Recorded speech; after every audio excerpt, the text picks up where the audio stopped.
எனக்கு உள்ள பெரிய சிரமம் ம் அந்த பழைய ஜமீன்தார் கான்ட்ராக்ட் உள்ளவங்க யாரு அப்படின்னு தேடி கண்டுபிடிக்கிறது தான் எனக்கு பெரிய சிரமமா இருக்கு. கடைசி ஜமீன்தார் மைனர் பாண்டியன் வந்து ம் சொத்து பிரச்சனையில கோர்ட்டுக்கு அலைய வேண்டியிருந்தது. 2 ஜமீன்தாரை ஒரே இடத்துல போச்சிருக்காங்க. ம் இவங்க தாத்தாவையும் இவங்க அப்பாவையும் வைகை ஆத்து கரையில் ஒரு இடத்துல ஒரே இடத்துல புதைச்சு சமாதி கட்டிட்டாங்க.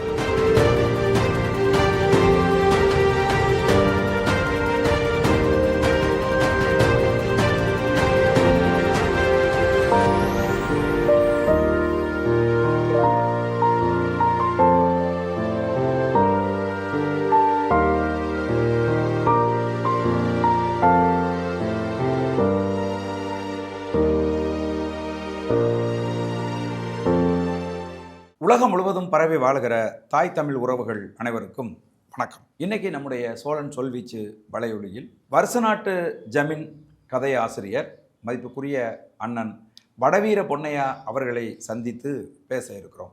அண்ணா வணக்கம். வணக்கம்ண்ணா. வணக்கம். வருஷ நாட்டு ஜமீன் கதையில் பல கதாபாத்திரங்களை நீங்கள் விவரிச்சிருக்கீங்க. அதில் படித்த எல்லாராலையும் மறக்க முடியாத ஒரு கதாபாத்திரம் மைனர் பாண்டியன். ஆமாம். அந்த கதாபாத்திரம் அது கற்பனை கதாபாத்திரமா இல்லை நிஜமாவே வாழ்ந்த கதாபாத்திரமாண்ணா? அது உண்மையான கதாபாத்திரம். ம் அந்த கடைசி 3 ஜமீன்தார்களில் ம் கடைசி ஜமீன்தாருங்கிறது அவர் தான்.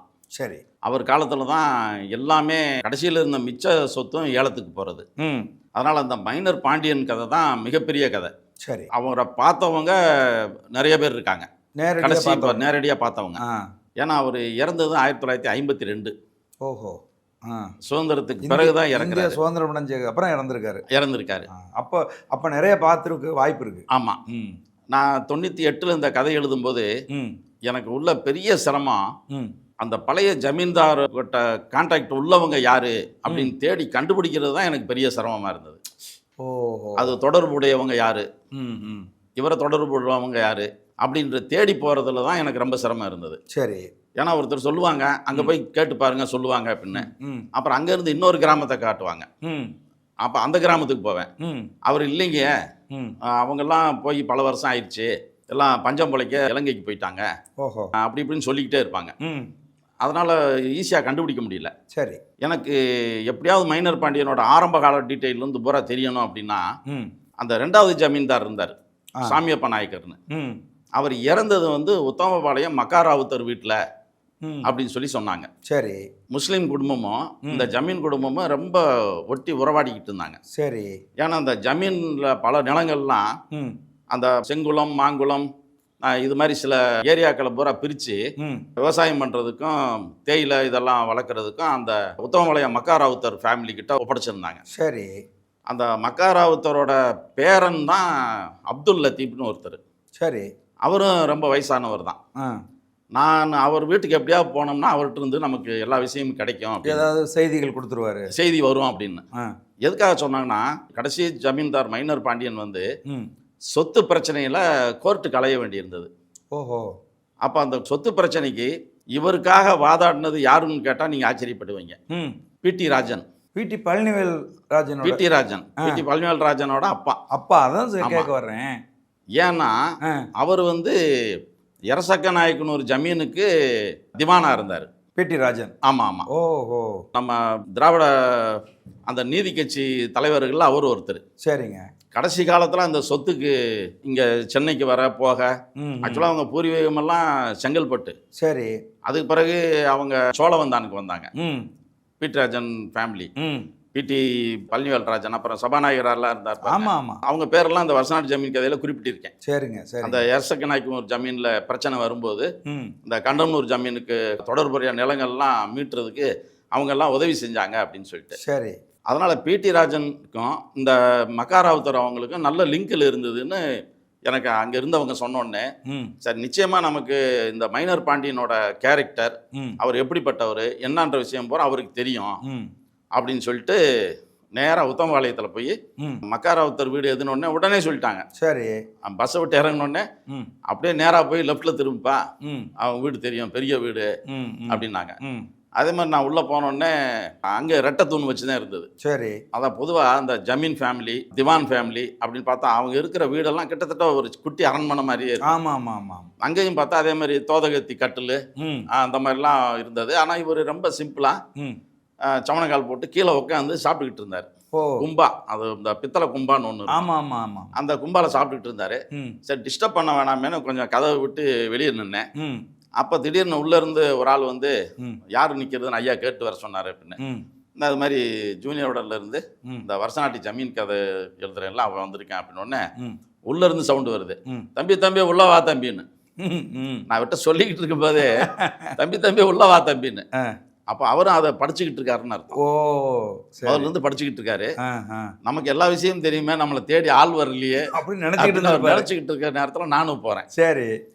சரின்ட்டு போனோடனே சாப்பிடுங்க அப்படின்னு சொல்லிட்டு, ம் அம்மா தம்பிக்கு சாப்பாடு போடுமா அப்படின்னே. ஐயா இப்போ தான் ஐயா சாப்பிட்டு வந்தேனே. ம். தெரியும் சாப்பிடாம வருவாங்க, அம்மா சாப்பாடு போடுமா அப்படின்னு. அங்கேயும் அதே மாதிரி ஆ. கிட்டத்தட்ட அந்த ஜமீன்களோட பழக்க வழக்கங்கள்லாம் அவருக்கு இருக்குது. ஓஹோ. அவங்களுக்கும் எஸ்டேட்டு எல்லாமே இருந்திருக்கு. ம் அந்த மக்காராவுத்தர் ஒரு சிறப்பு என்னன்னா அவங்க ஃபேமிலியில் ம் வீரபாண்டி கோயில், அதாவது வீரபாண்டிக்குள்ளே போகணுன்னா ம் முல்லையாத்தை கடந்து தான் போகணும். சரி. ஒரு காலத்தில் முல்லையாத்தை கடந்து போகணும்னா தண்ணியில் நனைஞ்சு கீழே இறங்கி தான் போகணும். ம் ஆனால் அந்த மக்காராவுத்தர் தான் இப்போ அங்கே இருக்கிற ஒரு கல் பாலம், ம் கிட்டத்தட்ட இப்போ அந்த கல் பாலம் கட்டி 100 வருஷம் ஆயிடுச்சு. அடே அப்பா. அந்த மக்காராவுத்தர் கட்டின பாலம் தான் அது. இதெல்லாம் அங்கே போய் தான் நான் தெரிஞ்சுக்கிட்டேன். சரி சரி. அப்போ அவர் சொன்னார், ம் சாப்பிட்டு முடிச்சோடனே ம் கொஞ்சம் பொறுதம்பின்ட்டு ரூம்குள்ளே போயிட்டு ம் வெறும் ஃபைலு ஃபோட்டோஸு எல்லாம் எடுத்துகிட்டு வந்தார். சரி. நல்ல வேலை அவர் முல்லையாத்தில் ஃபோட்டோஸ் தூக்கி போடலை அவர். ஏன் அப்படி சொல்றீங்க? ஏன்னா அவர் முஸ்லீம் மதத்தை சேர்ந்தவர். ஆமா இந்த போகி பண்டிகைலாம் அவங்க கொண்டாட மாட்டாங்கல்ல. ஆமா. எப்பயுமே இந்த பிராமின்ஸு ஆ ஏதாவது ஒரு நிகழ்ச்சி நடத்தணும், கிரகப்பிரவேசம் நடத்தணும் ம் அப்படின்னா அந்த ஹோமம் வளர்ப்பாங்க. ம் அதில் தீயில் எரிக்கிற வழக்கம் இருக்குது. ஆமா. ஏன்னா அவங்களோட பண்பாடு கலாச்சாரத்தை நிலைநிறுத்தணும்னா ம் உங்கள் வீட்டில் இருக்கிறது பழசு எதுன்னு கேட்பாங்க. ம் ஓலைச்சுவடி இருக்கான்னு கேட்பாங்க. ஆ அந்த ஓலைச்சுவடியை கொண்டு வந்து தீயில போட சொல்லுவாங்க. ஓ அப்புறம் பழைய பட்டு சேலை, அந்த டிசைன் எல்லாம் ஒரு ஆமா. கைவினை பொருள்லாம் இருக்கும், ஆமா. அதையெல்லாம் கொண்டு வந்து போட சொல்லுவாங்க. ஓஹோ. அப்படி பூரா அப்படிதான் அழிஞ்சு போயிருக்கு. அழிச்சிருவாங்க எல்லாத்தையும். ஆமாம், அழிஞ்சிரும். ம் இன்னும் சொல்லப்போனால் ஒரு படத்தில் விவேக் கிட்ட கூட ம் என்னடா அப்படி போட்டு தீயில எரிக்கிறீங்க அப்படின்னா, போகி பண்டிகை எல்லாத்தையும் எரிக்கணும், புது வருஷம் பிறக்குது ம் அப்படின்லாம் சொல்லும்போது, இந்த ஊரில் இருக்க இன்னும் பழைய விஷயம் இந்த ஆள் ஒருத்தர் தாண்டான்னு ஒரு கிழவனை தூக்கிட்டு வந்து இவரை தீயில போடுங்கடா அப்படிம்பாரு. அந்த இதில் கூட அதான். உங்களுக்கு நீங்கள் திருந்தவே மாட்டீங்கடா அப்படின்னு சொல்லி மாதிரி. ம் எதுக்கு சொல்ல வரேன்னா, அந்த மாதிரி அந்த அவ்வளவு பாதுகாப்பாக வச்சுருந்தார். அவர் ராவத்தர் அப்படிங்கிறதுனால அதை பத்திரமா வச்சிருக்காரு. ரொம்ப பத்திரமா வச்சிருக்காரு. சரி அவர் எந்த ஆத்துலையும் தூக்கி போடலையா. சரி. இப்போ அது எனக்காகவே வச்சுக்கிட்டு இருந்த மாதிரியே எனக்கு தோணுச்சு அவர். அடடா. இது எங்கள் அப்பா காலம். ம் அதுக்கு பிறகு இவங்க அப்பா லெபேர் ஆவத்தர்னு ஒருத்தர் இருக்கார், ம் அவங்க கூட உள்ளவர். ம் அவர் சேமித்து வச்ச ஃபைலு ம் எல்லாம் கொண்டு வந்து காட்டுறாரு. ம் எனக்கு அது படிக்கிறதுக்கே நேரம் பத்தாது. சரி. ரெண்டா அவர்கிட்ட அதை நான் வீட்டுக்கு கொண்டு வரேன் அப்படின்னா நமக்கு கேஸ் சம்மந்தப்பட்டது தேவையில்லை. ஆமா. சுருக்கமாக சொல்லுங்க அப்படின்னோடனே ம் அவர் அந்த மைனர் பாண்டியன் கடைசி நேரத்தில் ம் அவர் பட்ட கஷ்டங்கள் ம் இதெல்லாம் சொல்லிக்கிட்டு வந்தார். சரி. அப்போ திடீர்னு பார்த்தா ஒரு பையில இருந்து ஃபோட்டோஸ் எடுத்தார். ஆ அந்த ஃபோட்டோ பார்த்தா மைனர் பாண்டியன் அந்த வில்லு வண்டி பக்கத்தில் நிற்கிறது. சரி. அப்புறம் அவங்க அப்பா ம் சாமியப்ப நாயக்கர் ம் இங்கே படித்தார் இல்லையா, சென்னை கல்லூரியில் படித்தது, ம் அந்த ஃபோட்டோலாம் அவர் தான் வச்சுருக்காரு. சரி. அப்புறம் கடைசி நேரத்தில் சாமியப்ப நாயக்கரோட மனைவி, அதான் இந்த மைனர் பாண்டியனோட அம்மா ஃபோட்டோ ஒன்று, ஆ அந்த ஃபோட்டோ ஒன்று மைனர் பாண்டியன் இறந்த உடனே ம் அவர் பெட்டியில் பார்த்தா அந்த பெட்டியில் இது ஒன்று தான் கிடச்சிது. ஓஹோ. அதனால் நான் பத்திரமா எடுத்து வந்து நான் வச்சுருந்தேன். ம் யாரோ கேட்டு பார்த்தாங்க, நான் கொடுக்க மாட்டேன்ட்டேன். ம் அதுதான்ப்பா இந்த படம் ம் அப்படி சொல்லி வேல்தாய் அம்மா ஃபோட்டோ, ஓஹோ. ரொம்ப பழைய ஃபோட்டோ. சரி. எப்போ எடுத்தேன் அதெல்லாம், அதுவும் உடஞ்சி போயெல்லாம் இருந்தது. அதையும் வாங்கிக்கிட்டேன். இதை பூரா ஸ்கேன் பண்ணிவிட்டு எனக்கு பத்திரமா கொடு தம்பி அப்படின்னாரு. ம் ஏன்னா அவர் தான் இந்த விஷயங்களை சொல்ல ஆரம்பித்தார். புரியுது புரியுது. அப்போ அவரை பற்றி ரொம்ப பெருமையாக சொல்லுவாங்க. ம் ஆண் அழகன்னா அப்படி ஒரு அழகன், நல்ல சுருள் முடி, மைனர் பாண்டியன். மைனர் பாண்டியன். ஆ அந்த மைனர் பாண்டியனை பற்றி ஆரம்ப இதுவே அவர்கிட்ட தான் கேட்குறேன் நான். சரி. தேனி வயல் அழகு, ம் தேவாரம் சிலை அழகு, ம் கண்டம்னூர் துறை அழகு ஓஹோ. அப்படின்னு ஆரம்பித்தார். சரி. அடா நல்லா இருக்கே, பாட்டு நல்லா இருக்கேன்னு. ஆ இது நான் பாட மாட்டேன், அங்கே இருக்க பொம்பளைய பாடுறது. ஓஹோ. இவர் நடந்து போகிறப்பெல்லாம் இவரை வர்ணித்து பாடுவாங்க ஆ அப்படின்னு. ஏன்னா அந்த காலத்தில் அப்படித்தான். ஆஹா. அதாவது அதிகார பதவியில் உள்ளவங்க மேலே ஒரு ஈடுபாடு பெண்களுக்கு வரும். சரி. இவர் சொல்கிற வேலையை நம்ம செய்ய மாட்டோமா, இவர் எப்பயா கூப்பிட்டா கூட போக மாட்டோமா அப்படின்ற ஏக்கத்தில் இருக்க பெண்கள் அந்த காலத்தில் இருந்திருக்காங்க. சரி. இவரும் மைனர் மாதிரி. இவருக்கு மைனர் ஏன் வந்துச்சுன்னா, இவர் ஒரு ஊரில் போய் அழகான பெண்ணுன்னு யாராவது சொல்லிட்டாங்கன்னா அதை அடையணும்னு முயற்சி பண்ணுவார். ஓஹோ. அந்த காலத்தில் இந்த ஜமீன்தார்களுக்கு பாளையக்காரர்களுக்கு எப்படி எதிர்ப்பு இல்லாமல் இருந்ததோ அதே மாதிரி இந்த ஜமீன்தார்களுக்கும் கிட்டத்தட்ட ஜமீன்தார்களை கடவுளாக தான் பார்த்தாங்க மக்கள். புரியுது. ஏன்னா அவர் தானே நிலம் ஒதுக்கணும், எல்லாமே அவர் தானே கொடுக்கணும், அவர் தான் படி அளக்கணும். அதனால் அவங்க என்ன சொன்னாலும் கேட்டுக்கிற ஒரு சூழ்நிலை இருந்தது. அதே மாதிரி அவரோட தொடர்பு உள்ள விஷயங்கள் பூரா எப்படி சொத்து கடைசி நேரத்தில் இருக்கிற சொத்து எப்படி போச்சு அப்படின்னா பெண்களால் தான் போச்சு அப்படின்னு.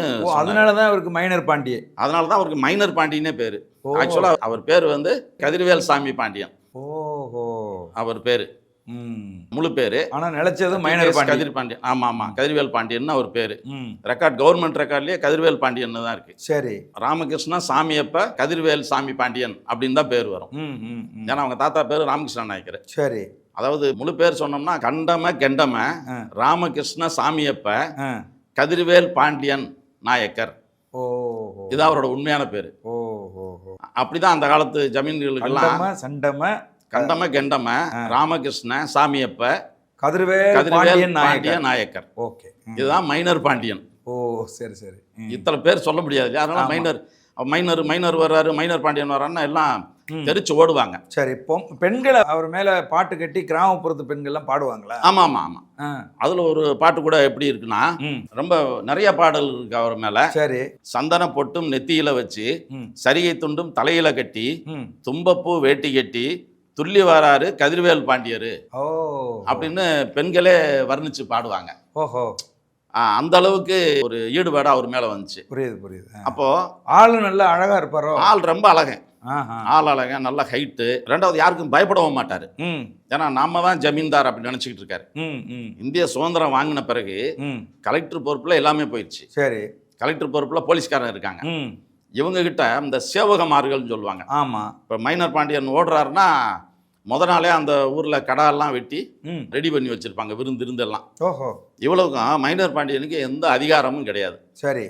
ஆனாலும் அவரை கண்டா அந்த ஊர்ல பயப்படுவாங்க. ஓஹோ. ஏன்னா 24 மணி நேரம் கலெக்டர் அந்த ஊர்ல இருக்க மாட்டாரு. ஆமா. சில சமயம் அங்க ஏதாவது பிரச்சனைன்னு வரும்போது என்னடா மைனர் பாண்டியனோட தொந்தரவு தாங்கல, ஏதாவது பிராது கொடுப்பான் அப்படின்னு நினைச்சு கலெக்டர்கிட்ட போய் ஏதாவது ஒன்று கொடுத்துருவாங்க.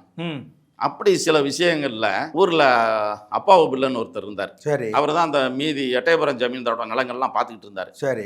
இவரோட தொந்தரவு தாங்க முடியாம கலெக்டர்கிட்ட போய் ஒரு பிராது கொடுத்துருவாரு. சரி. அப்போ அவர் கலெக்டர் வந்து தானே ஆகணும். ஆமா. வந்து அது ஒரு பெரிய பிரச்சனையாகி அவர் கைது பண்ணணும்னு நினச்சி பெரிய பிரச்சனை ஆகி ஃபயரிங் எல்லாம் ஆகி, அது ஏற்கனவே சொல்லியிருக்கேன். ஒரு கதவுல துப்பாக்கி குண்டெல்லாம் பாஞ்சு அந்த கதவு உசிலம்பட்டி கோர்ட்டில் இன்னும் இருக்குன்னு சொல்லியிருந்தேன். ஆமாம் சொன்னீங்க. அது மாதிரி அவரோட கேரக்டர் அந்த மாதிரி. இது எல்லாம் சொன்னது வந்து மக்காராவுத்தர் ஃபேமிலி இருக்கு அந்த அப்துல் லத்தீப். சரி. இந்த படமெல்லாம் கொண்டு போய் ஸ்கேன் பண்ணிட்டு கொடுங்க அப்படின்னு சொல்லி சொன்னாங்க.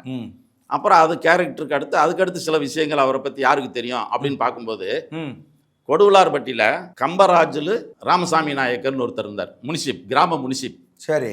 அவர்கிட்ட போனீங்கன்னா நீங்கள் நிறைய அவரை பற்றி தெரிஞ்சுக்கலாம் அப்படின்னு. எதுக்கு அவர்கிட்ட போகணும் அப்படின்னா, அவர் தாங்க கடைசி காலத்தில் அவருக்கு சீமை தண்ணி, அரிசி, பருப்பு எல்லாம் அவர் தான் கொடுத்தாரு அப்படின்னு. சீமை தண்ணிங்கிறது மண்ணெண்ணெய், சீமையிலிருந்து வர்றதுனால சீமை தண்ணிப்பாங்க. நீங்கள் பழைய பாட்டில் பார்த்துருப்பீங்க, இந்த ஊதா கலர்லேயும் ஒரு பச்சை கலர்லாம் ஒரு பாட்டில். ஆமாங்க. அதில் கயிறெல்லாம் கட்டி இதில் தொங்க போட்டிருப்பாங்க. ஆமாம். கையில் தொங்க போட்டு கொண்டு போவாங்க. அந்த மாதிரி ஏற்பாடு பண்ணது பூரா அந்த கம்பராஜுலு ராமசாமி நாயக்கர் தான். சரி. அவர் பையன் கூட எங்கள் சினிஃபீல்டில் பாஸ்கரன்னு கேமராமேனாக இருக்கார். ஓஹோ. அந்த ராமசாமி நாயக்கரோட பையன். ஓஹோ. அதுக்கு பிறகு தான் நான் தெரிஞ்சுக்கிட்டேன். புரியுது. அவர் சொன்ன கதை அதை விட பயங்கரமாக இருக்குது. மைனர் பாண்டியனை பற்றி. அவர் தான் அந்த மைனர் பாண்டியனுக்கு கடைசி நேரத்தில் என்னென்ன சிக்கல் இருந்தது, அவரோட கேரக்டர் எப்படி அப்படின்னு, அப்புறம் அவருக்கு என்னென்ன நோய் வந்தது அப்படிங்கிற விஷயம் பூரா அவர் விளக்கி சொன்னார். ஏன்னா கடைசி காலத்தில் அவர் வெளியே ஆள் தெரியாம முக்காடு போட்டுக்கிட்டு அவங்க வப்பாட்டி வேலம்பா இருக்காங்க இல்லையா, அவங்க அந்த வேலப்பெரும் மலை குகையிலே விட்டுட்டு வரும்போது இவரும் அந்த சேவகுமாரில் ஒரே ஒருத்தர் 8 பேர் இருந்தாங்க. ஒருத்தர் இறந்துருவாரு, 2 பேர் இறப்பாங்க, அப்புறம் இன்னொருத்தர் வயசாச்சுன்னு வீட்டில் இருந்துக்குவாரு. இப்படியே கடைசியில் ஒரே ஒரு ஆள் மட்டும்தான் அவர் கூட வந்து போவார். ஓஹோ. அந்த மாதிரி ஆயிடுச்சு. எப்பயுமே அவரோட 8 பேர் இருப்பாங்க. ஓஹோ. வேல் கம்பு அது இதெல்லாம் வச்சு கத்தி எல்லாமே வச்சுட்டு தான் வருவாங்க. ம். கடைசி நேரத்தில் அந்த ராமசாமி நாயக்கர் வந்து சொன்ன விஷயம்தான் ம். எனக்கு ரொம்ப அதிசயமா இருந்தது. ம். அவருக்கு என்னென்ன நோய் இருக்குங்கிற விஷயத்தை பூரா சொன்னார். ஓஹோ. ஏன்னா எல்லா ஜமீன்தார்களுக்கும் ஆ. இந்த பெண்கள் பழக்கம் அதிகமாக இருக்கிறதுனால ஆ.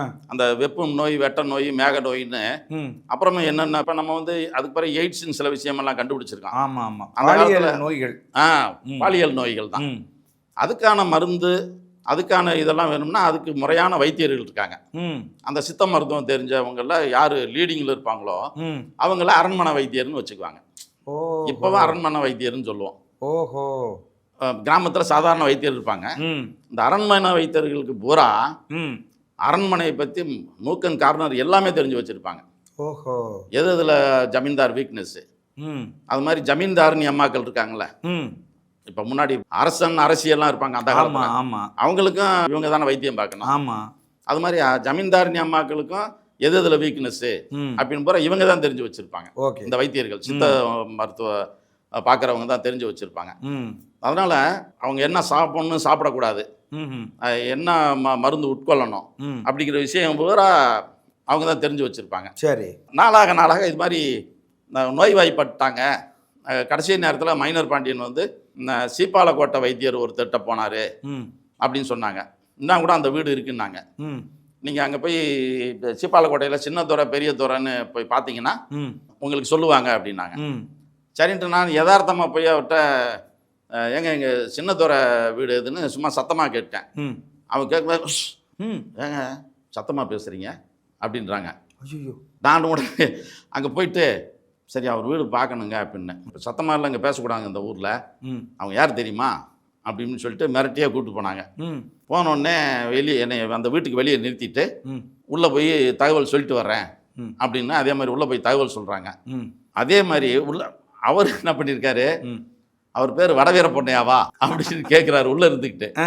உடனே வெளியே வந்து ஐயா உங்களை கூப்பிட்டு வர சொல்கிறாங்கண்ணா. ம். உள்ளே போனோடனே வாங்க தம்பி சாப்பிடுங்க அப்படின்னு அவர் ஆரம்பிக்கிறாரு. ம். இல்லைங்க அப்போ தான் சாப்பிட்டு வந்தேன், இப்போ நேரம் அப்படி இல்லைண்ணே. சரி அப்போ காஃபியாவது சாப்பிடுங்க அப்படின்னு சொல்லிட்டு ம். காஃபி வாங்கி கொடுத்துட்டு என்ன விஷயம் ஏது எல்லாம் அப்படின்னா மைனர் பாண்டியன் எங்கள் அப்பாவுக்கெல்லாம் பழக்கம்தான், ம். அதை விட இங்கே இருக்கிற வைத்தியருக்கு ரொம்ப பழக்கம். ம். நம்ம வீட்டில் இருந்து 3வது வீடு அந்த சந்தில் ம். அவர் வீடு இருக்கு. ம். முடியாண்டி ம். இந்த சாரை அந்த வீட்டில் கொண்டு போய் காட்டியிருப்பா ம். அப்படின்னு சொல்லிட்டு ம். இந்த கதையை எப்படி பிடிச்சிங்க, உங்களுக்கு எப்படி தெரியும் அப்படின்னு முழு வரலாறை கேட்க ஆரம்பிக்கிறாரு. சரி. ஐயா நான் அப்பப்போ 2 நாள் என்ன தெரியுதோ அதை தான் எழுதி அனுப்புவேன். ம். இனிமேல் நடக்க போகிறது எல்லாமே இந்த உங்களை போன்றவர்கள் தான் சொல்லணும் ம். அப்படின்னொடனே நீங்கள் அவரை போய் பார்த்துட்டு வாங்க, ம். அந்த மீதி கதையை நான் சொல்கிறேன் ம். அப்படின்னாரு. ம்.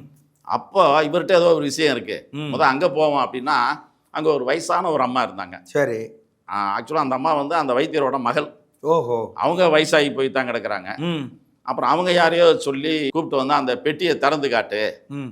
அப்படின்றாங்க. அந்த பெட்டி பார்த்தா அந்த காலத்து தகர பெட்டி, ம்.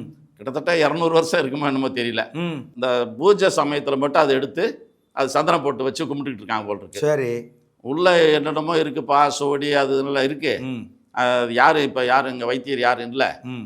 இவர் சுருளி மலையில் மூலிகை செடியெல்லாம் வளர்த்து அங்கேருந்து மூலிகையெல்லாம் கொண்டு வந்து ம். ஜமீன்தாருக்கு வைத்தியம் பார்த்துக்கிட்டு இருந்தார். ம். அவங்க பெரிய தொகையெல்லாம் கொடுப்பாங்க. ம். கடைசி நேரத்தில் எங்களுக்கு நிலமெல்லாம் எழுதி வச்சாங்க ம். அப்படின்னு தகவல் சொன்னாங்க. அப்போது ரொம்ப செல்வாக்கான வைத்தியராக தான் அவர் சீப்பாக்கலக்கோட்டை வைத்தியர் இருக்காருன்னு தெரிஞ்சுக்கிட்டேன். ம். இப்போ அந்த கதையை சொல்ல ஆள் இல்லை. அப்புறம் அந்த அம்மா கிட்ட உங்களுக்கு தெரிஞ்சதை சொல்லுங்கன்னா, ம். இல்லைப்பா நான் சொல்லக்கூடாது அவரை பற்றி, ம். நான் சொல்லக்கூடாது அப்படின்ற மாதிரி அப்படியே அடங்கிட்டாங்க. அப்படியே ஓஹோ. சரிம்மா அவருக்கு என்ன நோய் வந்து என்னன்னு, இல்லை எல்லாம் இந்த புத்தகத்தில் தான் இருக்குது அப்படின்னாங்க. ம். கடைசியில் பார்த்தா சின்ன சின்ன எழுத்தாக நுணுக்கி ஒரு ஒரு நோட் புக், அந்த காலத்து ஒரு ஃபைல் மாதிரி ஒரு புக்கு வச்சுருக்காங்க. ம். ஃபுல்லாக கோடு போட்ட பேப்பர் தான். ம். அதில் ரொம்ப நுணுக்கி நுணுக்கி 4 வரி 4 வரி 4 வரியாக எழுதி வச்சுருக்காரு. சரி. நான் அதில் பார்த்தா தேவாலக்கோட்டை, சேப்பங்குளங்க, அது என்னென்னமோ இருக்குது, சரி. நொச்சி இலை அப்படி இப்படின்னெல்லாம் இருக்குது. ம். இது என்னடா இது நமக்கு படித்தா விளங்க மாட்டேங்குது, ம். என்ன நோய்க்கு என்னங்கிறது நம்ம எப்படி கண்டுபிடிக்கிறது ம். அப்படின்னு எனக்கு ஒரு குழப்பமாகவே இருந்தது. ம். ஏன்னா அது இருந்தால் தான் இந்த கதையை நகட்ட முடியும். சரி சரி. இல்லைன்னா நகட்ட முடியாது. முடியாது. அந்த மாதிரி சூழ்நிலையில் கதை போய்கிட்டு இருக்கு. சரின்ட்டு அந்த நோட்டை எடுத்துக்கிட்டே அதாவது விசாரிச்சு தான் ஒரு எபிசோடாக எழுதுறீங்களா? எழுதுறான். முழு கதை எனக்கு தெரியவே தெரியாது. அடுத்து என்ன எழுத போறோம்னு தெரியாது. இப்போ ஒரு ஊருக்கு போனா அட ஜமீன்தார் இந்த ஊருக்கு தான் வந்தாரு அப்படின்னு பார்த்தா அந்த 3 ஜமீன்தாரையும் ஜமீன்தார் தான் சொல்றாங்க. சரி. பேர் சொல்ல மாட்டேங்கிறாங்க. பேர் தெரியல. ஜமீன்தார் வருவாரு போவாரு அந்தந்த வயசுக்கு ஏற்ற மாதிரி. சரி. இப்போ முன்னாடி இருந்தது முதலமைச்சர் எங்கள் வீட்டுக்கு வந்திருக்காரு அப்படின்னா எந்த முதலமைச்சர்னா வயசான பெரியவர்னா காமராஜரை கூட சொல்லுவாங்க. அதுக்கு பிறகு எந்த ஜமீன்தார் அப்படிங்கும்போது அப்புறம் நான் கண்டுபிடிக்கிறதுக்கே சிரமப்பட்டேன். சரி சரி. ஒரு கிராமத்தில் போய் ஒரு இந்த கோயில் ஜமீன்தார் கட்டினதும்பாங்க. எந்த ஜமீன்தாருன்னு தெரிஞ்சாதான் அப்போ இருந்த கதையில் இதை கோர்க்க முடியும். ஆமாம். அது மாதிரி மைனர் பாண்டியனு ஜமீன்தார் தான். ஆமாம். அப்போ இவர் எந்த காலகட்டத்தில் வாழ்ந்தாருன்னு சொல்லும்போது நம்ம திரும்ப திரும்ப விசாரிக்க வேண்டியிருந்தது. அப்போ தான் பக்கத்து ஊரில் பாலகாம்ப பக்கத்தில் ஒரு ஊர், அந்த ஊரில் சண்டையை பற்றியெல்லாம் நான் சொன்னேன் இல்லையா, அங்கே சின்னதுரன் முதல்ல போனோடனே ஒரு சின்னதுரை சந்திச்சேன்னு சொல்லி. ஆமாம். என்னன்னா அந்த ஊரில் முக்கியஸ்தர்கள் யாராவது சந்திக்க வரணும்னா சின்னதுரை கிட்ட சொல்லிட்டு தான் போகணும். ஊருக்குள்ள நுழையணும்னா, ஏன்னா ஊர் தலைவர் அவரு. சரி சரி. சின்னதுரை பெரிய துறை, அதுவும் அவர்கிட்ட போய் சத்தம் போட்டு பேசக்கூடாது. ஓகே. ஆமா. ஆனா என் மேல ரொம்ப பிரியமா இருந்தாரு. அது இந்த காலத்துல அப்படிலாம் இருக்காங்களாண்ணே? ஆமா, இது நான் சொல்றது இப்ப 98. சரி. ஆமா. இப்ப அவரு இல்ல. சரி சரி. உயிரோட இல்ல. அது ஒரு சிறப்பான ஒரு செய்தி ஒண்ணு இருக்கு. அவர் எல்லா விஷயத்தையும் சொன்னார் என்கிட்ட. சரி. உங்களை பார்த்தோன்னே இதை சொல்லணும்னு தோணுதுப்பா. இது மாதிரி வட்டி லேவாதேவி விஷயத்துல பெரிய சண்டையே வந்துருச்சு. ஜமீன்தாருக்கு மைனர் பாண்டியனுக்கு ஆள் தேவைப்பட்டது. இங்க இருந்து நாங்க தான் அனுப்பணும் அவங்களே சண்டை போடுறதுக்கு. அவர்கிட்ட கடைசி நேரத்துல கூட ஆளே இல்லை. சரி. அப்புறம் அவருக்கு ஏதாவது நல்லது செய்யணுமே, இங்க அடிக்கடி இங்க வைத்தியம் பார்க்க வர்றாரு, இங்கே இருக்க மக்கள்கிட்ட பழகி இருக்காரு, அவங்க நிலமெல்லாம் இந்த மக்களும் சேர்ந்து ஜமீன் நிலங்கள்லாம் பார்த்தவங்க. இப்போ ஜமீனுக்கு பாதுகாப்பு வேணும்னா இங்கேருந்து ஆள் போவாங்க. சரி. சொல்லப்போனால் அடியாட்கள் மாதிரி வைங்களேன். இந்த ஃபேமிலியில் இவங்க என்ன சொன்னாலும் கேட்பாங்க. சரி. அதனால் அவர் தான் சொன்னார், இது மாதிரி லேண்டு பிரச்சனை, பணப்பிரச்சனை, இந்த மாதிரி இதுக்கெல்லாம் ஜமீன்தாருக்கு நாங்கள் உதவி செஞ்சோம் அப்படின்னு சொல்லி அதுவும் கதையில் வருது, விரிவாக வருது அது. சரி சரி. கடைசியில் என்னன்னு பார்த்தா, இப்போ என்னன்னா அந்த சின்னதுரை சொன்னேன் பார்த்தீங்களா, ஆமாம், ஒரு கதையெல்லாம் முடிச்சு ஒரு 10 வருஷம் கழிச்சு எங்கள் மாமா வீட்டுக்கு சீப்பாலக்கோட்டையிலேருந்து பொண்ணு பார்க்க வர்றாங்க அப்படின்னு சொன்னோன்னே அந்த வீட்டுக்கு நான் போகிறேன். பார்த்தா அந்த சின்னதுரை ஐயா அங்கே உட்காந்துருக்காரு. எங்கள் ஊரில் வடவீரநாயக்கம்பட்டியில். அதாவது உங்கள் கதையை சொல்கிறீங்க இப்போ என் கதை வருது. இது என் கதைனா எழுதலை, அதை புரியுது. அவர் ஒரு சின்ன ஒரு தொடர்பு சொல்கிறீங்க.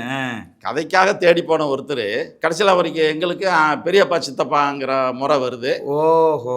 அவர் பையனுக்கு எங்கள் தங்கச்சி மகளை கட்டி கொடுக்குறோம். ஓ ஆமாம், இது ஒரு சின்ன ஒரு தொடர்பு, இடைச்சோறுகள் மாதிரி. இடைச்சேரிகள் இது. சரி. அதெல்லாம் பெரிய ஆச்சரியமா இருக்கு. ரொம்ப ஆச்சரியமா இருக்கு. சீப்பாலக்கோட்டையில நம்ம யாரையோ தேடி போய் சத்தம் போடக்கூடாதுன்னு சொல்லிட்டு கூப்பிட்டு என்னை பக்கத்துல உட்கார வச்சுக்கிட்டாரு. ஓ சரி. ஐயா வாங்க பக்கத்துல உட்காருங்க அப்படின்னு என்னை பக்கத்துல உட்கார வச்சுக்கிட்டு அப்ப என்னை பத்தி சொல்றாரு. முத கதை கேட்டு வந்தவர் இவர் தான் அப்படின்னு சொல்லி அங்க இருக்க சொல்றாரு. நானும் சொல்றேன். இது ஒரு சின்ன இடைச்செருகள். ரைட். இந்த மாதிரி விஷயங்கள்ல எப்படி நம்ம தேடி தேடி ஒவ்வொன்றையும் தேடி எழுதுறதுன்ற ராத்திரி பூரா தூக்கம் வராது. சரி. ஏன்னா எது கூட முடிச்சு போகிறது, எந்த ஜமீன்தார் கூட போனார் வந்தாருன்னெல்லாம் பார்க்க வேண்டியது. ஒரு கதையினுடைய தொடர்ச்சியை கொண்டு வரணும்ல. ஆமாம். உதாரணம் சொல்லணும்னா அப்துல் லத்தீப் இருக்கார் இல்லைங்களா, அவர் கடைசியில் ஜமீன்தார் இங்கே தான் இறந்தாரு அப்படின்ற மாதிரி சொல்லிக்கிட்டு இருக்காரு. சரி, நான் மைனர் பாண்டியன் தான் அங்கே இறந்துருக்காருன்னு சொல்லிட்டு நினச்சிக்கிட்டே இருக்கேன். கடைசியில் போகும்போது தான் தெரிய வருது, மைனர் பாண்டியனோட அப்பா ஜமீன்தார் இருக்கார் இல்லையா, சாமியப்ப நாயக்கர். ஆமா. அந்த ஜனகத்தை வச்சிருந்தாரு பாருங்க. அவர் கடன் பிரச்சனையினால வண்டி கட்டிக்கிட்டு திருவாங்கூர் ஜமீன்தார், அவர் ஃப்ரெண்டு திருவாங்கூர் ஜமீன்தார், அவரை பார்க்க போற நேரத்தில் அதுக்கு மேலே போக முடியாதுன்னு சொல்லிட்டு வண்டியை பழையபடி திருப்பி கொண்டு வந்து உத்தமபாளையம் மகாராவுத்தர் வீட்டில் வச்சிருக்கும் போது மறுநாள் இறந்துடுறாரு. அதைத்தான் அவர் சொல்ல வர்றாரு. நான் கொஞ்சம் அந்த கேட்டதுல பிழை வந்துடக்கூடாதுன்றதுனால திரும்ப திரும்ப கேள்வி கேட்கும்போது தெரிய கடைசியில் மைனர் பாண்டியன் அங்கே இறக்கலன்றது கன்ஃபார்ம் பண்ணேன். சரி சரி சொல்றேன். அப்போ ஒரு இடத்துல சின்ன பிசுறு விழுந்தாலும் கதையோட தொடர்பு அருந்து போகும். ஆமா.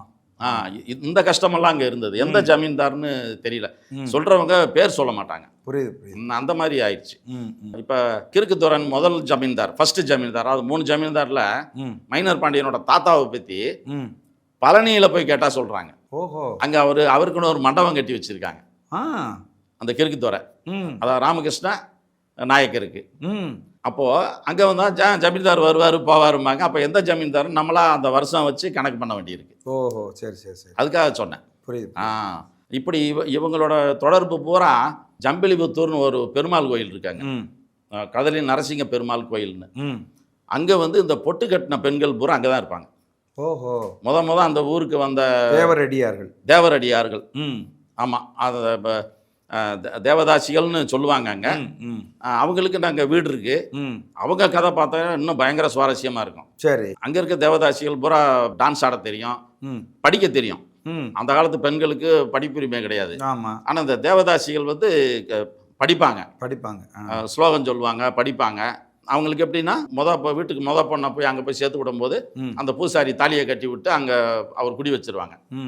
அந்த கோயிலுக்கு எல்லா சேவகம் பண்ணுறது, சிலையை குளிப்பாட்டுறதுலேருந்து ஆரம்பித்து பூ பறித்து பூஜைக்கு தேவையான ஏற்பாடு பண்ணுற பூரா அவங்க தான். சரி. அந்த தேவதாசிகளுக்குன்னு மாத சம்பளம் உண்டு.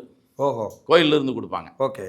அதில் யாரோ ஒரு தேவதாசி இறந்துட்டாங்கன்னு சொல்லி அடுத்து வாரிசு, ஆனால் தேவதாசிக்கான வயசு வரல, பொட்டு கட்ட முடியல, அந்தம்மா கூட கேஸ் போடுது.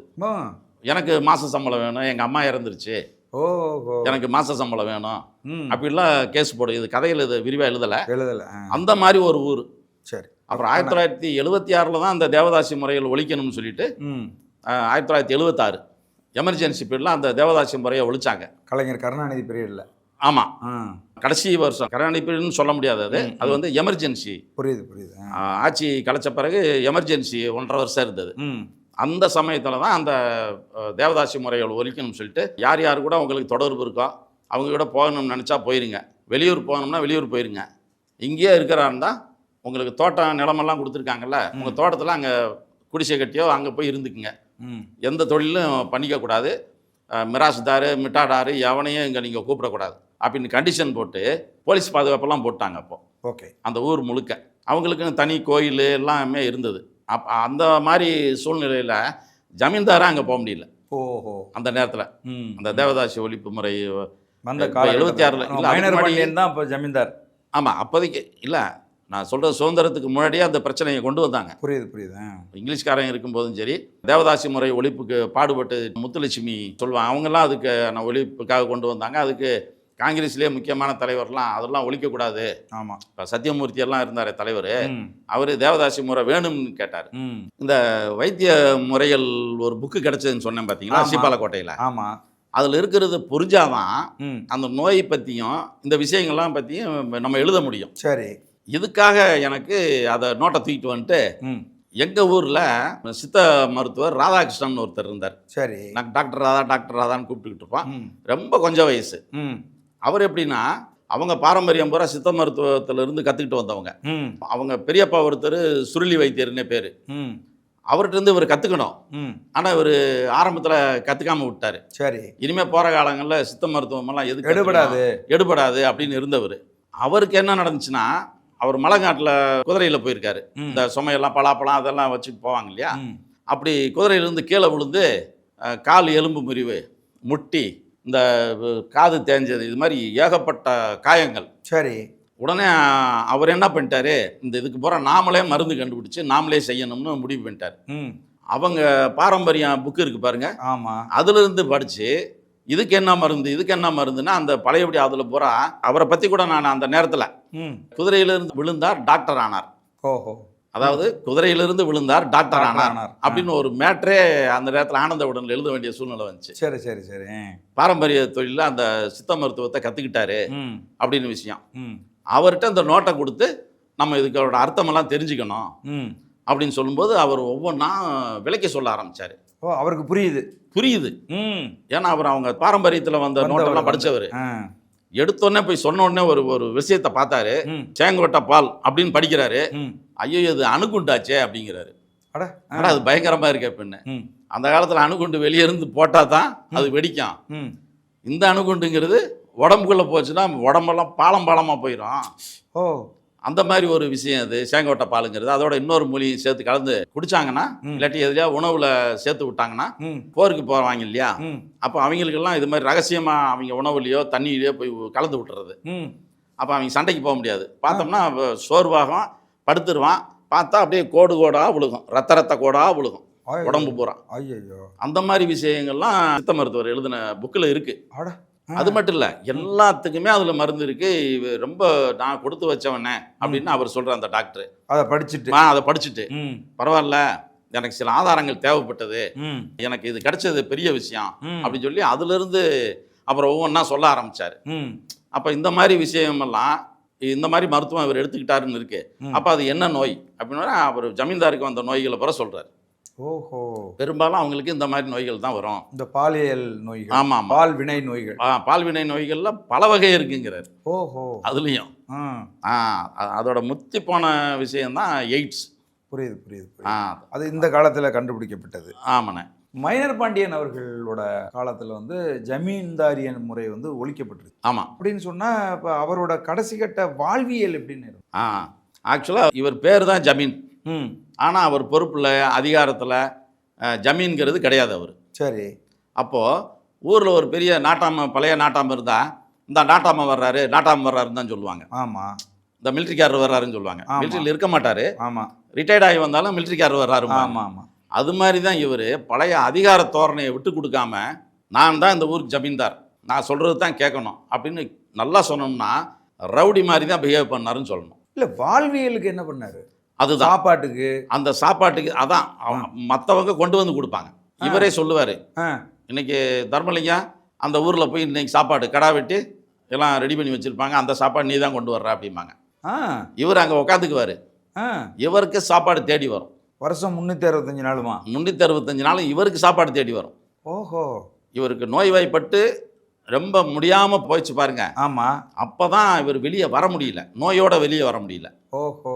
அப்போ தான் அவர் அந்த வேலப்பர் மலையில் இருக்க குகைன்னு சொன்னேன் பார்த்தீங்களா? ஆமாம். வேலப்பர் மலை குகை. அந்த குகையில் இருக்கும்போது அந்த அம்மா சமைச்சு போட்டாங்க கடைசி காலத்தில். அதாவது வீடு வாசல் அரண்மனை எதுவுமே இல்லை, வெறும் ஒரு மலையில் இருக்கிற குகை. அது மலையில் இருக்க குகை.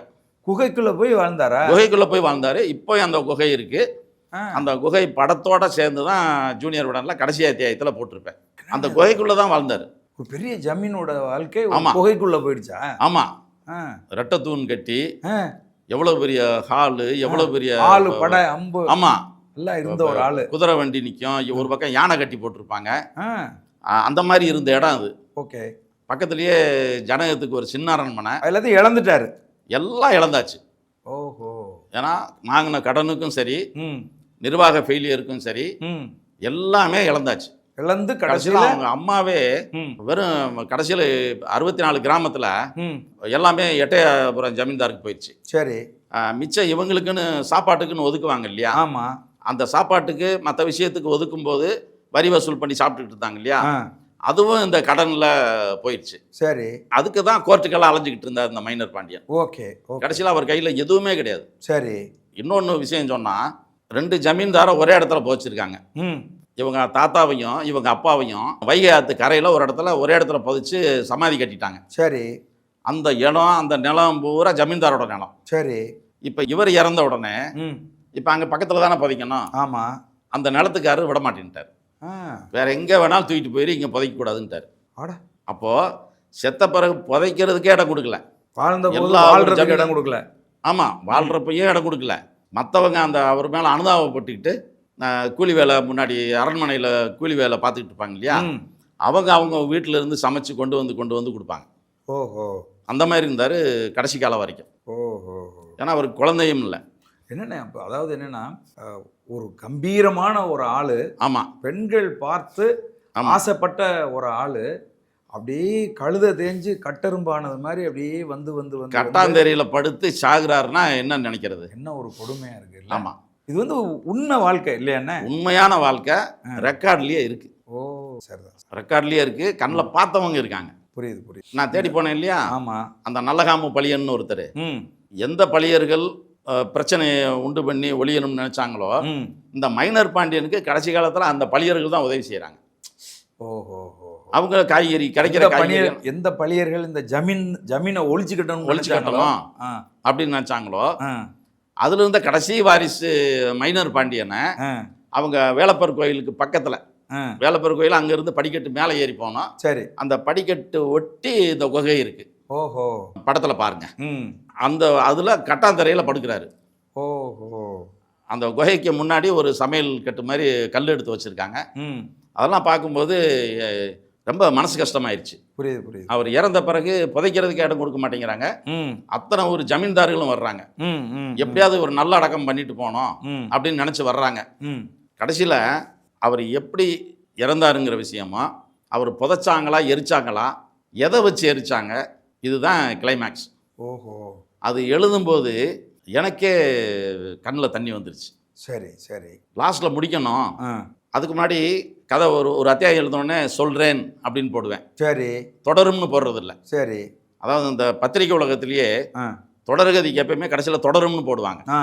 என்னதுல நான் தான் எழுத ஆரம்பித்தேன். அதை ம். தொடருமுக்கு பதில் ஒரு புது வார்த்தையை போடுறேன்னு சொல்லிட்டு ம். அப்புறம் என்ன நடந்துச்சு தெரியுமா, ம். சொல்கிறேன் அப்படின்னு தான் பிடிப்பேன் எல்லா அத்தியாயங்கள்லையும். சரி.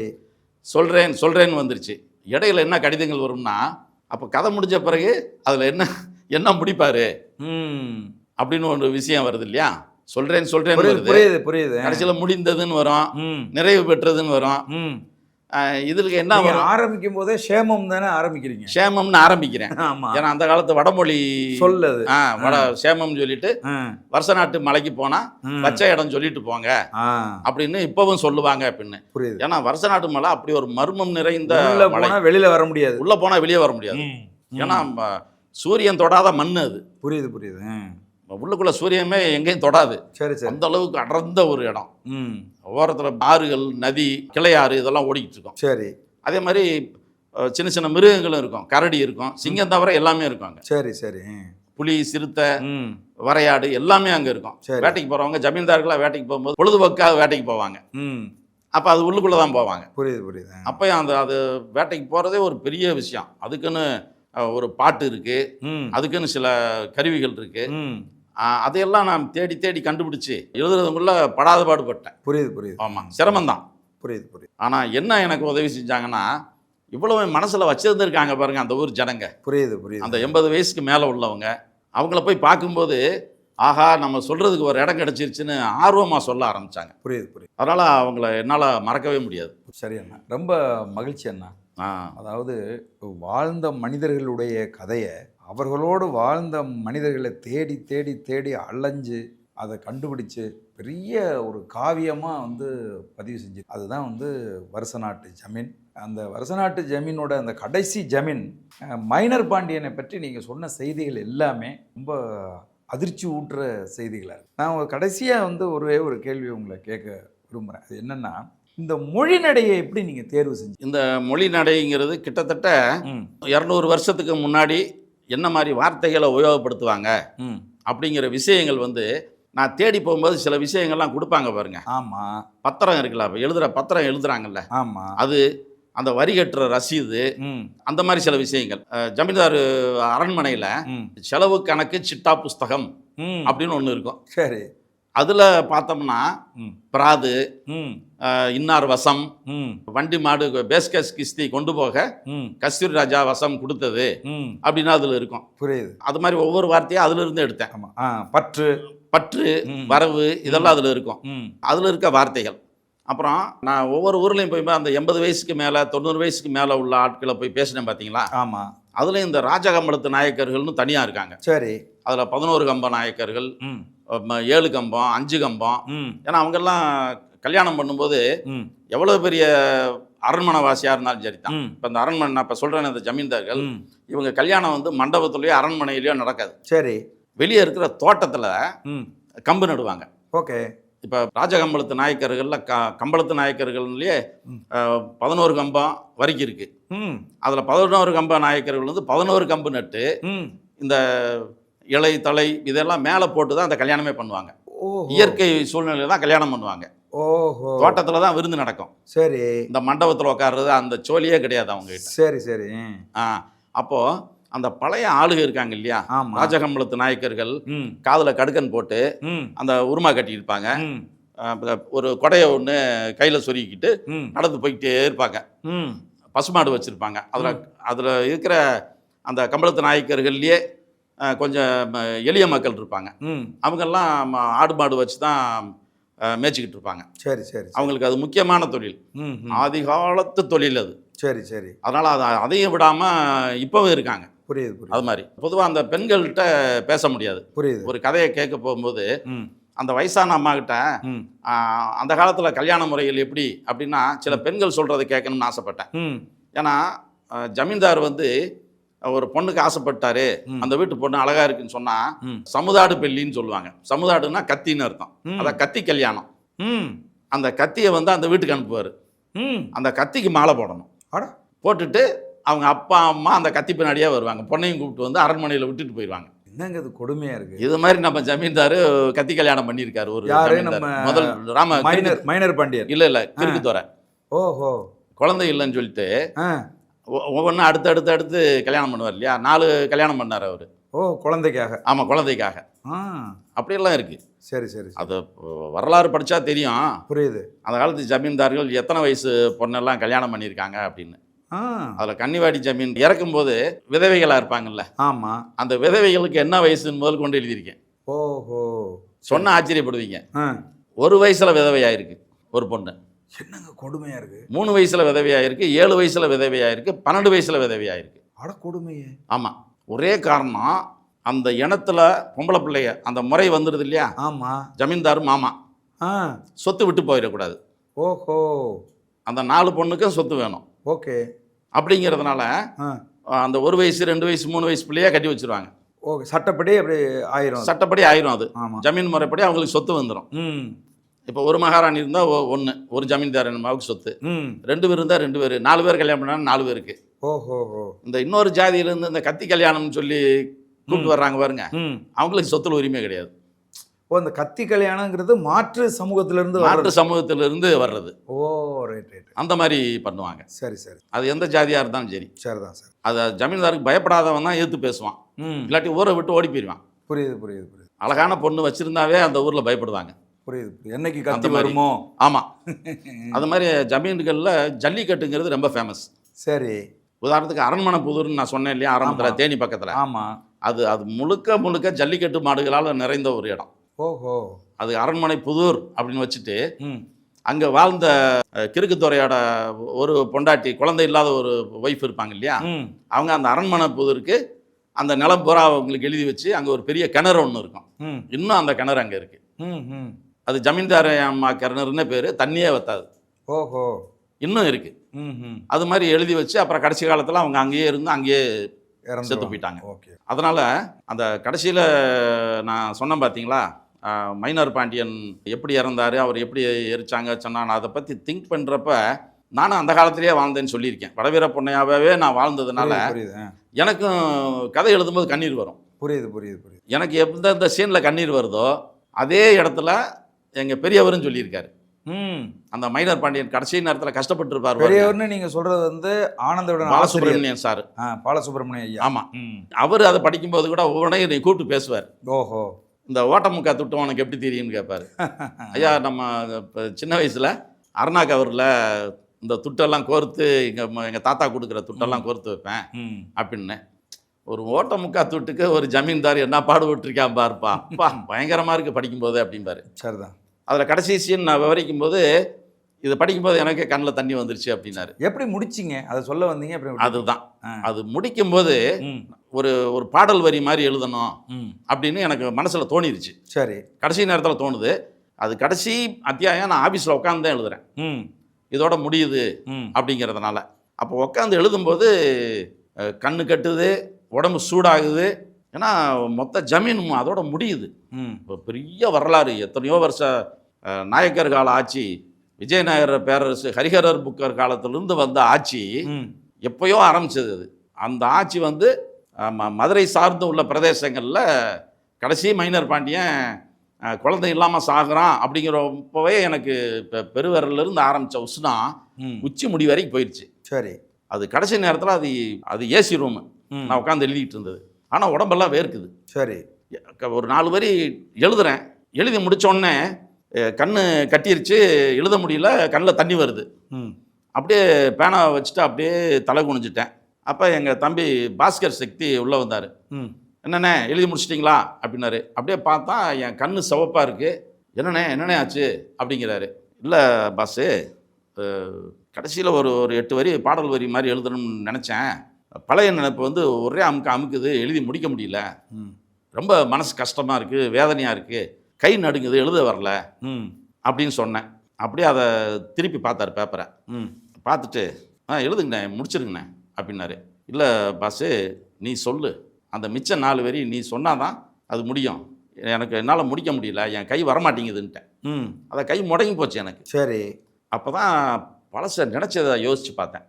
இந்த கதையை எழுதி முடிக்கக்கூடாது, இது ஒரு சாபம் இருக்குது இதில் ஓஹோ அப்படின்னு. அது இயற்கையாகவே, நான் எப்போ இந்த சாமி பூமி எல்லாம் நம்புற ஆள் கிடையாது. அது இயற்கையாகவே என்ன ஆகி போச்சுன்னா, அந்த தாக்கம் இருக்குல்ல, அந்த மன ஆயுதம் இருக்குல்ல, அது எனக்கும் தொத்திக்கிச்சு. சரி சரி. அது தொத்துக்கிறதுனால அந்த கடைசி 4 வரி என்னால் எழுதி முடிக்க முடியல. அதை நினச்சி பார்க்குறேன். புரியுது. அப்போ பாஸ்கர், என் தம்பி பாஸ்கர் சக்தின்னு விகடனில் அப்போ எழுத்தாளராக இருந்தார், இப்போ டைரக்டர். அவர் என் பக்கத்தில் உட்காந்து மிச்சத்தை எழுதி கம்ப்ளீட் பண்ணார். ஓஹோ. அது அது என்ன, அந்த 8 வரியை மட்டும் உங்களுக்கு படித்து காட்டிடுறேன். காட்டுங்க. இந்த கதை இதோட முடிஞ்சு போகிறதில்ல. வருஷ நாட்டு மலையிலிருந்து வீசுகிற அந்த காற்றை கேளுங்க, சித்தர்களோட மூச்சு காத்துக்கு எவ்வளோ வீரியம் இருக்குன்னு சொல்லும். மக்கிப்போன இலை தலைக மட்டுமே பூமிக்கு உரமில்லை. புராணங்களும் இதிகாசங்களும் சித்தாந்த வேதாந்த தத்துவ கதைகளும் கூட நம்ம பூமிக்கு உரமாக இருக்குது. ரிஷி பத்தினிக, நாடாண்ட செங்கோல் மன்னர்க, கொடுங்கோல் மன்னர்கள், பிறந்த உடனே ஜீவனத்தை தொலைச்சி போட்டு கோமணத்தோட தேடுற குடியானவங்க, இப்படி எத்தனையோ கதைகள் நம்ம கலாச்சாரத்தோட சிக்கி சிதிலமாகி மக்கி போய் பூமிக்குள்ளே புதைஞ்சு கிடக்கு. அதில் ஒரு கதையை தான் தோண்டி எடுத்து இது வரைக்கும் உங்களுக்கு நான் சொல்லி வந்திருக்கேன் அப்படின்னு. அதுக்கு அடுத்த பாடல் வரி எழுதுனது பாஸ்கர் சக்தி. சாபத்தோட வீரியத்துக்கு சாம்ராஜ்யம் உரமாச்சு, பூமியில் புதைஞ்ச கதை மறுபடியும் கருவாச்சு. நல்ல சனங்க போகிற பாதையில் நல்ல விதை முளைக்கும், சரித்திரத்தை சொல்லுகிற சாட்சியாக இருக்கும், சொல்லிட்டேன். சிறப்பு. ரொம்ப அருமை, ரொம்ப அருமை. அப்படின்னு முடிச்சிருக்காங்க. ரொம்ப மகிழ்ச்சி. என்ன முடிச்சுட்டு ஒரு மணி நேரம் யார்கிட்டையும் பேசலை. தனியாக உட்காந்து பேசாமல் கையை கட்டி அப்படியே தவம் இருக்கிற மாதிரி இருந்து சரிதான் முடிச்சுக்கிட்டேன். ரொம்ப மகிழ்ச்சி அண்ணா. நான் யதார்த்தமாக மைனர் பாண்டியன் கதையை நீங்கள் எப்படி தேடி போனீங்க, அதுக்கான உங்களுடைய களப்பணிகள் என்ன அப்படிங்கிறத தெரிஞ்சுக்கணும் அப்படின்னு நான் முயற்சி பண்ணேன். ஆனால் நீங்கள் சொல்ல சொல்ல மனசு கனத்து போச்சு. ஒரு ஜமீனோட அந்த கடைசி வாரிசு கடைசியாக அனைத்தையும் இழந்து அவன் ஊரை விட்டு ஒதுக்குப்புறமா போய் ஒரு குகைக்குள்ளே வாழ்ந்தான் அப்படிங்கிறது ரொம்ப ஒரு மன அழுத்தத்தை ஏற்படுத்துகிற ஒரு விஷயமா இருந்தது. அதை விட நீங்கள் இந்த கதையை முடிக்கிறதுக்கு பட்ட தவிப்பு இன்னும் ரொம்ப கூடுதல். இதை ரொம்ப மகிழ்ச்சி. என்ன எங்களுடைய சோழன் சொல்வீச்சு அரங்கத்துக்கு உங்களுடைய அனுபவங்களை நீங்கள் பகிர்ந்துக்கிட்டதுக்கு மிக்க மகிழ்ச்சி. நன்றி, வணக்கம். ரொம்ப மகிழ்ச்சிண்ணே. எனக்கு ஒரு நல்ல வாய்ப்பு கொடுத்து மனசில் இருக்கிற பூரா கொட்டுறதுக்கு ஒரு நல்ல வாய்ப்பை கொடுத்தீங்க. இந்த விஷயத்தை நான் என்றைக்கும் மறக்க மாட்டேன். நிச்சயமான மகிழ்ச்சி. மகிழ்ச்சி.